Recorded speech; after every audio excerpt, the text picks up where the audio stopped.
Hello প্রিয় শিক্ষার্থীরা, এই করোনাকালীন সময়ে আশা করছি তোমরা ভালো আছো, সুস্থ আছো, বাসায় আছো এবং বর্তমান সময়ে তোমাদের পড়াশোনার জন্য একটু ব্যাঘাত ঘটছে, কিন্তু আমার বিশ্বাস তোমরা বাসায় থেকে বাবা মার সাথে ভালো আচরণ করবে এবং পড়াশোনা নিয়মিত করতে থাকবে।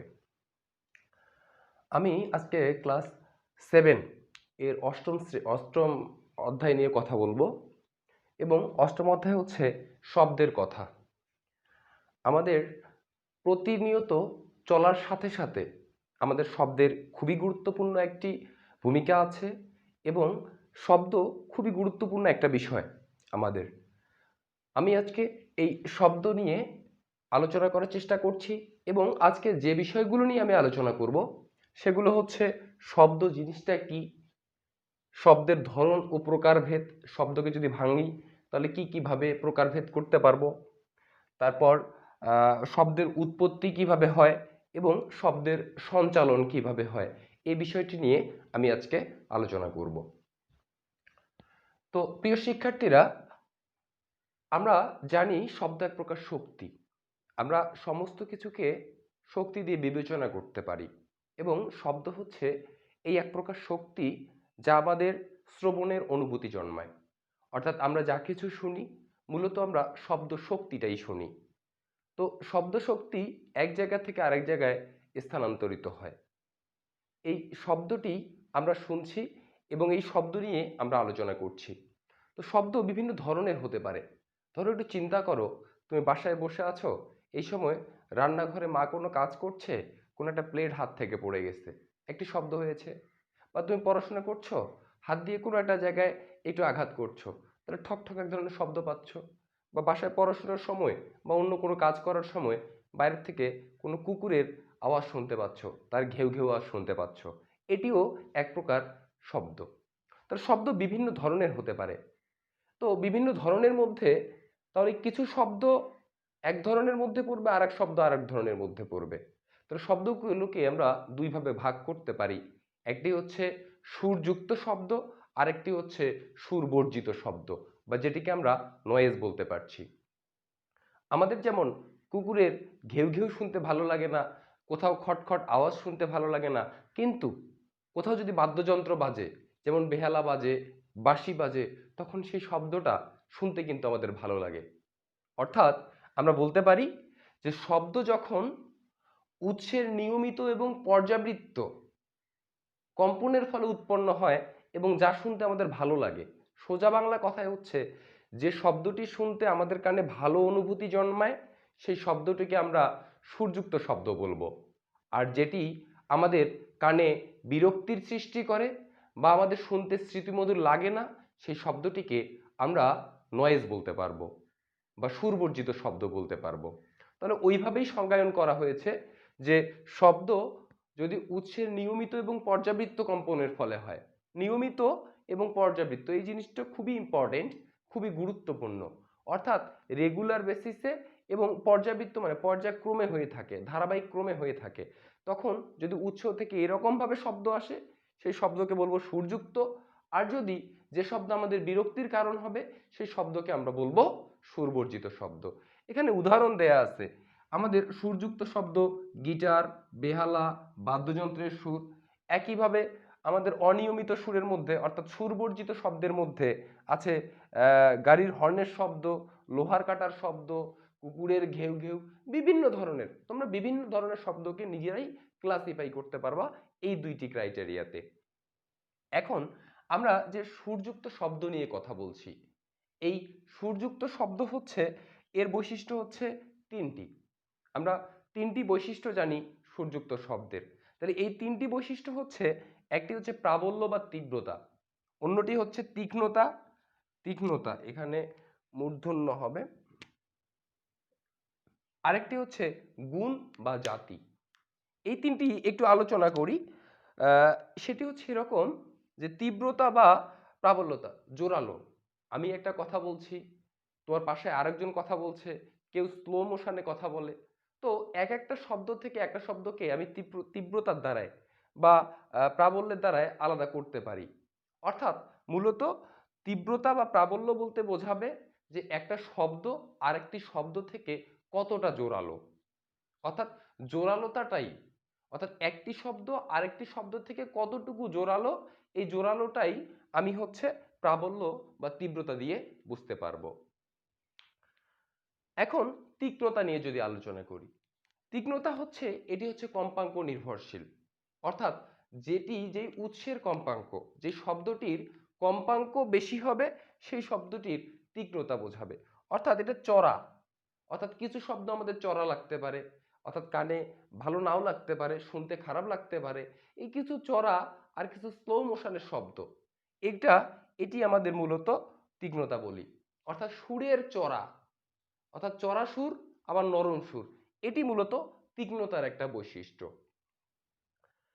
গুণ বা জাতি, গুণ বা জাতি এটি হচ্ছে যদি কোনো শব্দের কম্পাঙ্ক, তীব্রতা, তীক্ষ্ণতা একই হয়, অর্থাৎ এই দুইটি জিনিস প্রাবল্য বা তীক্ষ্ণতা, অর্থাৎ জোরালোতা বা কম্পাঙ্ক বা কতটুকু চড়া বা কতটুকু জোরালো, এটি এটি যদি একই হয় কিন্তু উৎস যদি আলাদা হয়, যে আলাদা আলাদা উৎস থেকে, মানে তোমার জোরালোতাটা একই লাগছে, একই রকম জোরালো শব্দ, আবার ওর কম্পাঙ্কটা একই রকম, অর্থাৎ তীক্ষ্ণতা একই রকম, অর্থাৎ চড়া কতটুকু চড়া, দুইটাই একই রকমের চড়া, একই রকমের জোরালো, কিন্তু উৎসটা আলাদা।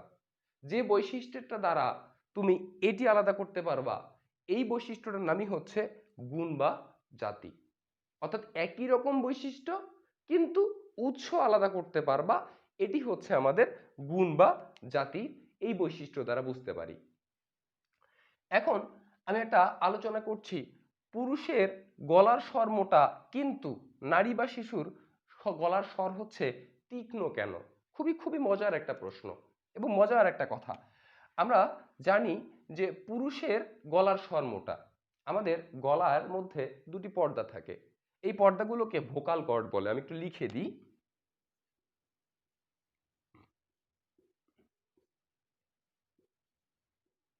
Vocal cord. এই ভোকাল কর্ড থাকে আমাদের গলার মধ্যে, দুটি পর্দা বিশিষ্ট একটি ভোকাল কর্ড থাকে, ঠিক আছে? তো এই ভোকাল কর্ডটি আমাদের পুরুষ মানুষ যারা বয়স বাড়ার সাথে সাথে, যখন শিশু থাকে তখন ওটি অতটা দৃঢ় থাকে না, অতটা শক্ত থাকে না, কিন্তু যত বয়স বাড়ার সাথে সাথে এটির দৃঢ়তা বেড়ে যায়। এই দৃঢ়তা বেড়ে গেলে তখন তাদের গলার স্বর হয়ে যায় মোটা, অর্থাৎ তাদের কম্পাঙ্কের কম্পাঙ্কের পরিবর্তন হয়। তাহলে আমি যদি বলি যে কিন্তু নারী এবং শিশুর স্বর তীক্ষ্ণ, তাহলে নারী এবং শিশুর এদের সবসময় এদের যে দুই পর্দা বিশিষ্ট ভোকাল কর্ড আছে, এই যে ভোকাল কর্ডটির কথা বলছিলাম, এই ভোকাল কর্ডটি এদের খুব বেশি দৃঢ় থাকে না, হালকা থাকে, কোমল থাকে, নরম থাকে, যার কারণে তাদের মধ্য থেকে যে শব্দটা আসে এই শব্দটি সবসময় আমাদের কোমল হবে আমাদের চাইতে, অর্থাৎ আমাদের যেমন পুরুষ মানুষের স্বর মোটা, ওটা এরকম মোটা হবে না, ওটা চড়া হবে বেশি, ওটা কম্পাঙ্ক বেশি। অর্থাৎ আমাদের ভোকাল কর্ড দৃঢ় হওয়ার কারণে, পুরুষের ভোকাল কর্ড দৃঢ় হওয়ার কারণে এদের কম্পাঙ্ক থাকে কম, অর্থাৎ এটি কম চড়া।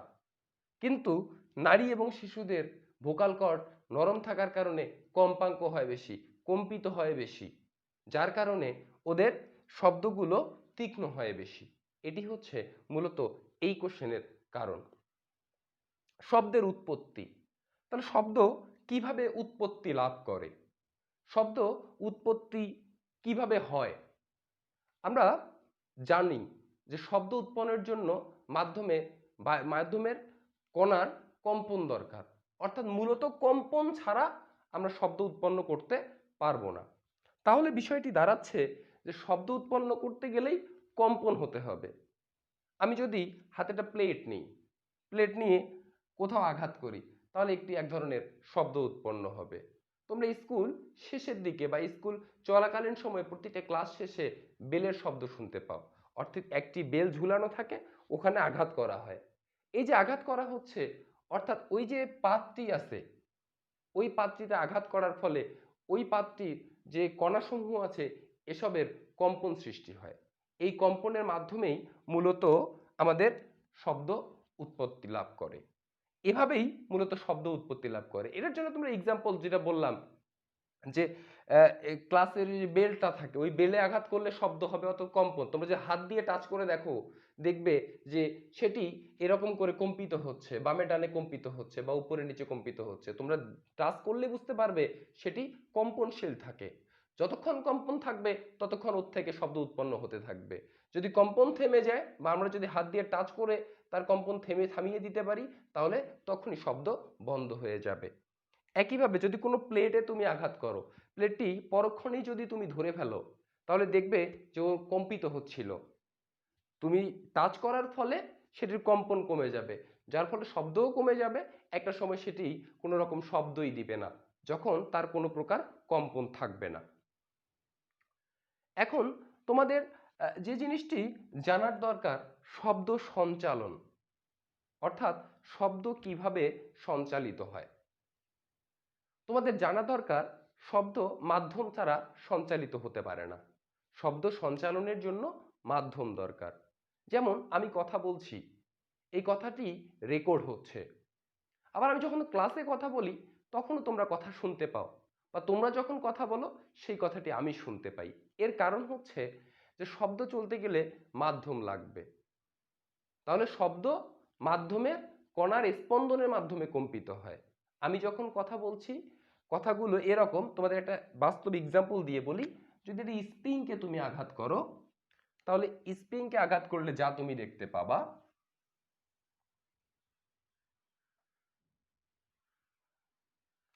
তাহলে স্প্রিংকে যখন তুমি আঘাত করবে স্প্রিংটি এভাবে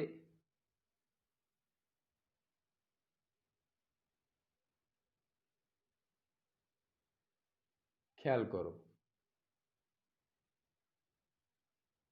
আমি এখানে কখনো প্রসারণ আবার কখনো সংকোচন দেখিয়েছি। প্রসারণ,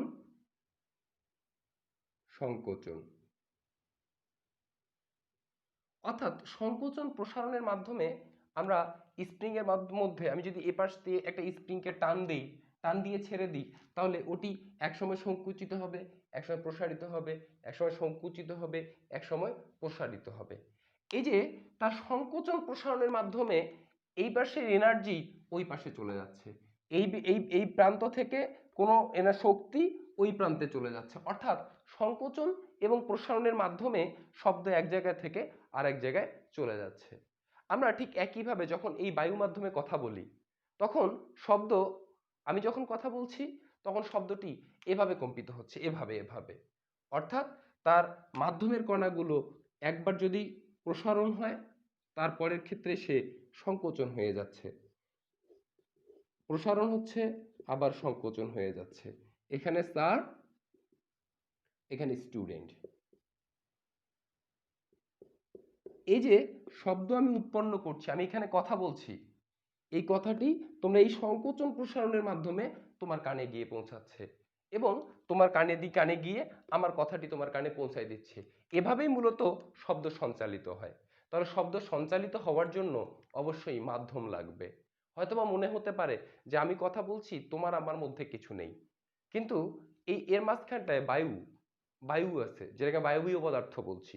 পদার্থের ভাগ যখন আমরা পড়েছি তখন শিখেছি পদার্থ সাধারণত তিন প্রকার: কঠিন, তরল, বায়বীয়। পরে আবার আরেক ধরনের পদার্থ শিখলাম, প্লাজমা। তাহলে পদার্থের অবস্থা চারটি: কঠিন অবস্থা, তরল অবস্থা, বায়বীয় অবস্থা এবং আরেকটি হচ্ছে প্লাজমা অবস্থা।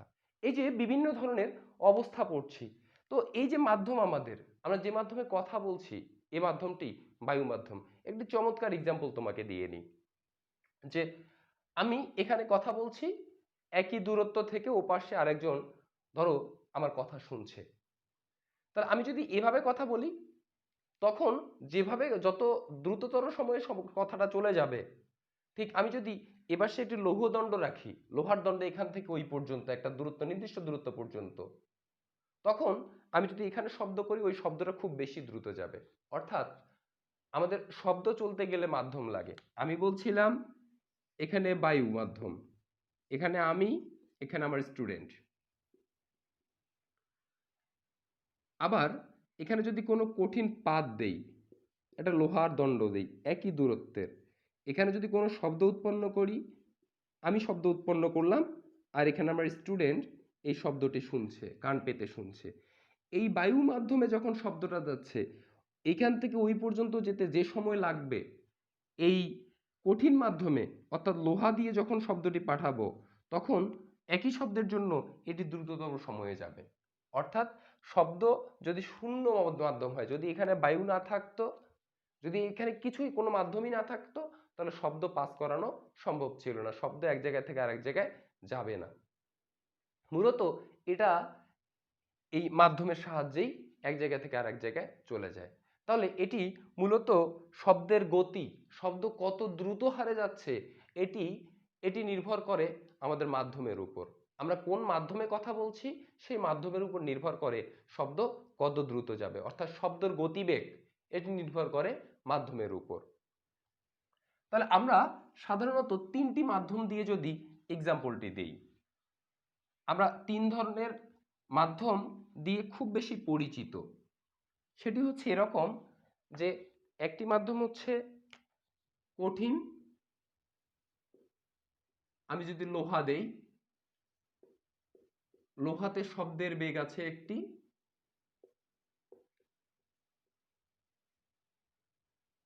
তারপর তরল অর্থাৎ পানিতে শব্দের বেগ জানাতে চাই, আবার বায়বীয় অর্থাৎ বায়ুতে শব্দ জানাতে চাই।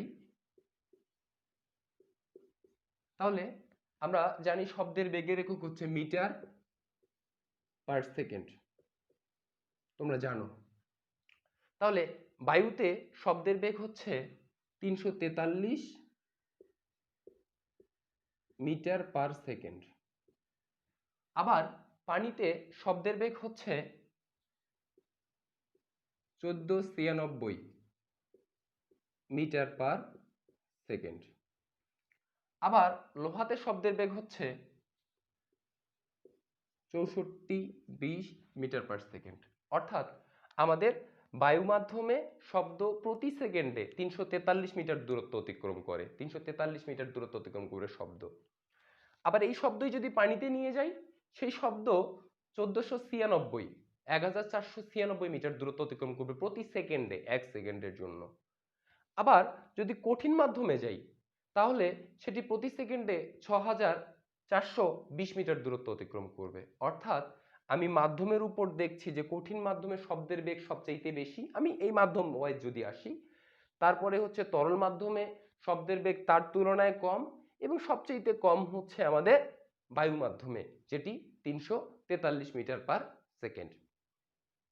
আমি আজকে যে বিষয়গুলো নিয়ে আলোচনা করেছি, আশা করছি তোমরা এই বিষয়গুলো বুঝেছো।